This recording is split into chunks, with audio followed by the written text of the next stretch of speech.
गुरु प्यारी सात संगत जी, आप सभी को राधा स्वामी जी।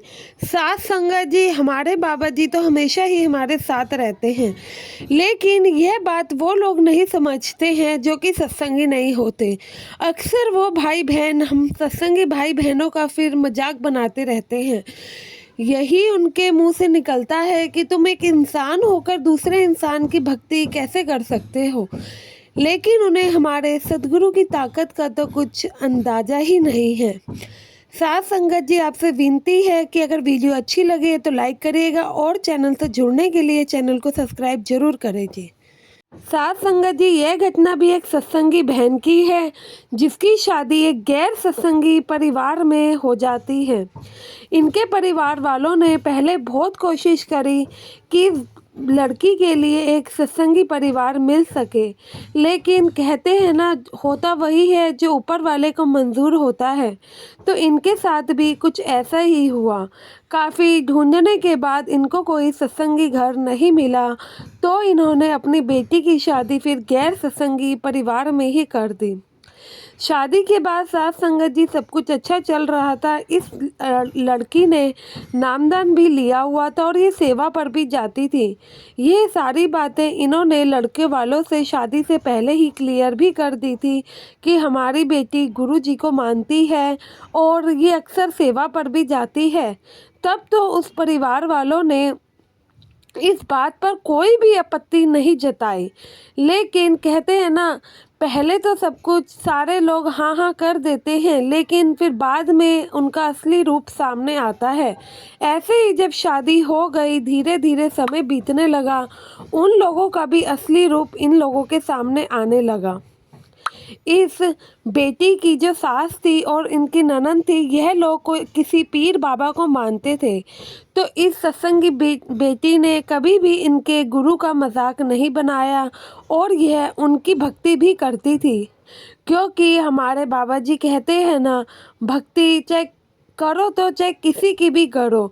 तो ये उनकी भावनाओं का भी ध्यान रखती थी कि जब ये लोग इनकी भक्ति कर रहे हैं, मैं मना करूँगी तो इनको बुरा लगेगा।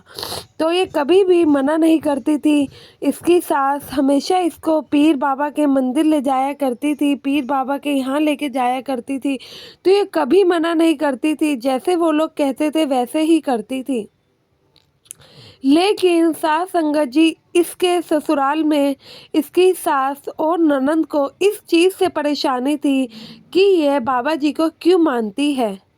यह बेटी हमेशा ही काम ख़त्म करके रात में भजन सिमरन पर बैठ जाया करती थी और सुबह अर्ली मॉर्निंग उठ के भी सिमरन किया करती थी। तो इसकी सास हमेशा ही इस बात पर आपत्ति जताती थी कि तुम भजन सिमरन पर क्यों बैठ जाती हो। तो यह बेटी कहती थी, चाहे मैं कुछ भी करूं, आपके घर का काम तो मैं पूरा कर रही हूं ना, मैं अपने गुरु को नहीं छोड़ सकती हूँ। फिर धीरे धीरे जैसे इस लड़की ने अपनी सास की बात नहीं मानती थी, तो धीरे धीरे उन्होंने इसका सत्संग घर जाना भी बंद कर दिया। किसी ना किसी बहाने से इसको घर में कोई ना कोई काम बताकर रोक लिया करती थी। ऐसे ही थोड़ा टाइम बीता, यह बेटी ना सत्संग पे जाती थी ना सेवा पे, क्योंकि इसके घर में जाने ही नहीं देते थे। अब थोड़ा टाइम बीत गया, यह बात तो ये भी समझ गई थी कि मेरी सास जानबूझकर मुझे सेवा और सत्संग पर नहीं जाने देती, क्योंकि अब इस बात से इसका मन बड़ा दुखी भी होता था। लेकिन बाबा जी कहते हैं ना कि घर में लड़ाई, ऐसा कोई काम मत करो कि जिससे लड़ाई हो। तो फिर ये कुछ ना बोलती थी ना कहती थी, ताकि इसकी वजह से घर में कलह का माहौल ना बन जाए। ऐसे ही एक दिन इसको सत्संग घर से कॉल आता है, तो वहाँ से सेवादार इसे समझाती है कि बेटा, तुम काफ़ी दिन से सेवा में नहीं आ रहे हो, मुझे तुम्हारी मम्मी से सारी बात पता लगी, लेकिन कोई बात नहीं, तुम सेवा सत्संग पर आने की जिद कभी मत करना। जो बाबा जी ने तुम्हें नामदान दिया है उसी को जपना और उस गुरु पर भरोसा रखना, क्योंकि बाबा जी भी हमेशा नहीं कहते हैं, हमेशा यही कहते हैं कि कभी भी घर में लड़ाई नहीं करनी चाहिए। अगर तुम सत्संग पर आने के लिए घर में लड़ाई करोगे, सेवा पर आने के लिए लड़ाई करोगे, उससे भी बाबा जी खुश नहीं होंगे। इसलिए कभी भी लड़ झगड़ कर जिद कर कर सत्संग घर आने की जिद मत करना। तो इस सेवादार के समझाने पर यह बेटी समझ जाती है। लड़की कुछ नहीं कहती है और उस सेवादार की बात ही मानती है और ऐसे ही अपना भजन सिमरन सुबह शाम करती रहती है। लेकिन साथ संगत जी अब इसके परिवार वालों को इस चीज़ से भी प्रॉब्लम होने लगी कि यह बीवी भजन सिमरन क्यों करती है। तो यह लोग सुबह जानबूझ के जब यह भजन सिमरन करती थी तब उठ जाते थे और अपने टीवी में कुछ ना कुछ चलाकर दूसरे भगवान के भजन चलाकर बैठ जाते थे ताकि लड़की को डिस्टर्ब हो और वह अपना भजन सिमरन ना कर पाए। ऐसे ही अब ये लोग रात में भी करने लगे। रात में जब ये लड़की भजन सिमरन करने जाती तो ये ऐसे किसी न किसी बहाने से कोई ना कोई काम देकर रोक लेते ताकि इसको सोने में देरी हो और ये भजन सिमरन ना कर पाए। एक दिन लड़की ने परेशान होकर गुस्से में बोल ही दिया कि आप मुझे भजन सिमरन के वक्त परेशानी क्यों देते हैं। मैं टाइम से सुबह उठती भी हूँ, आपके घर का पूरा काम भी निपटाती हूँ और रात में भी सारा काम निपटा कर ही जाती हूँ, फिर भी आप लोग मेरे भजन सिमरन में क्यों बाधा डाल रहे हैं।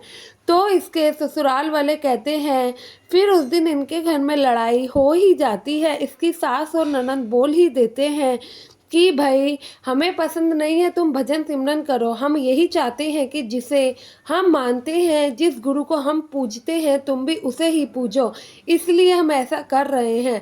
अब तुम्हारी इच्छा है कि तुम भजन सिमरन इस गुरु को छोड़ोगे या फिर ऐसे ही परेशान रहोगे। तो ये लड़की कहती है आप चाहे कुछ भी करें, मैं तो अपने गुरु को कभी नहीं छोड़ सकती।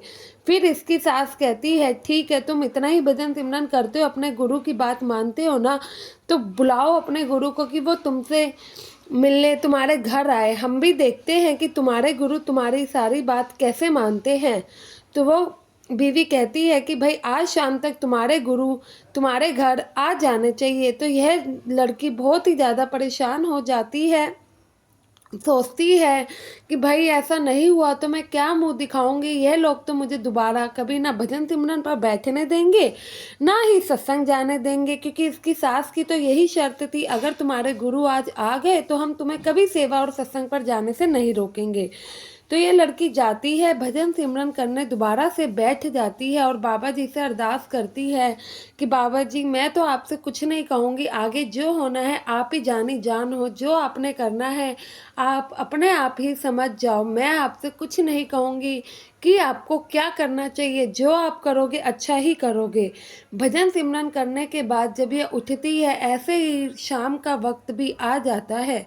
शाम का वक्त होता है तो अचानक इनके घर में बेल बजती है। बेल जब बजती है तो ये इसकी सास गेट खोलने जाती है। सामने क्या पाती है कि एक सरदार जी सफ़ेद कुर्ते में खड़े हैं।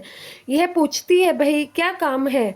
तो अचानक से जब ये बाबा जी की तरफ देखती है तो कहती है इनकी तस्वीर तो हमारे घर में लगी है।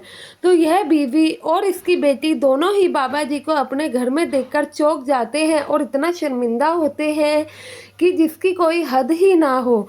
तो बाबा जी जब ये लड़की आती है बाहर तो ये बाबा जी को अंदर बुलाती है और कुर्सी पर बुलाती है। ये लड़की बाबा जी को देखकर इतना चौंक जाती है कि इसकी आंखों से बस शुक्राना के आंसू ही बहे जा रहे थे।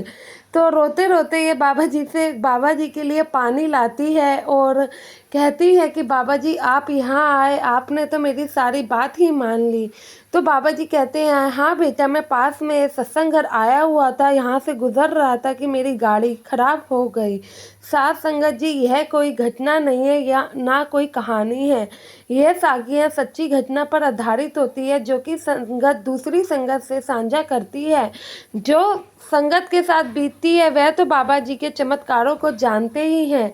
साथ संगत जी आपसे विनती करती हूँ कि यह घटना पसंद आई है तो वीडियो को लाइक करिएगा और चैनल से जुड़ने के लिए चैनल को सब्सक्राइब जरूर करिएगा जी। गुरु प्यारी साथ संगत जी आप सभी को राधा स्वामी जी।